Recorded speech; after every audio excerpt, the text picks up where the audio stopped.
খুব সহজ আর দারুণ টেস্টি নিরামিষ পনিরের রেসিপি দিয়ে কুকিং কালার ওয়ার্ল্ডে সবাইকে স্বাগত জানাই। প্রথমে মিক্সির জারের মধ্যে ভিজিয়ে রাখা 6-7টা কাজু বাদাম, অল্প লবণ আর 2টো পনিরের টুকরো অল্প জল দিয়ে মিহি করে বেটে নিয়েছি। তারপর ওই পেস্টের মধ্যেই 3টে কাঁচা লঙ্কা, হাফ টমেটো আর অল্প আদা দিয়ে আবারও সব কিছু ভালো করে বেটে নেওয়ার পর কড়াই সাদা তেলে কিউব আকারে কেটে রাখা পনিরগুলো বেশ উল্টে পাল্টে লাল লাল করে ভেজে তুলে নিয়ে ঈষদুষ্ণ দুধের মধ্যে পনিরগুলো ভিজিয়ে রেখেছি। পনির ভেজে তুলে নেওয়ার পর অবশিষ্ট তেলে মিক্সিতে বেটে রাখা মশলাটা দিয়ে পরিমাণ মতো লবণ, চিনি আর কাশ্মীরি লঙ্কার গুঁড়ো দিয়ে কড়াই ঢাকনা চাপা দিয়ে মশলাটা খুব ভালো করে কষে নিয়েছি।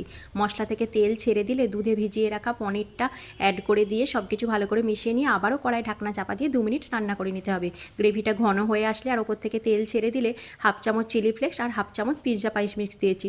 আমাদের বাড়িতে যেহেতু কেউ গরম মশলার গুঁড়ো খেতে পছন্দ করে না, তাই এইগুলোই দিলাম। তোমরা চাইলে গরম মশলার গুঁড়ো দিতে পারো। রুটি অথবা পরোটার সাথে পরিবেশনের জন্য নিরামিষ দুধ পনির একদম তৈরি। রেসিপিটা ভালো লাগলে শেয়ার করে দিও।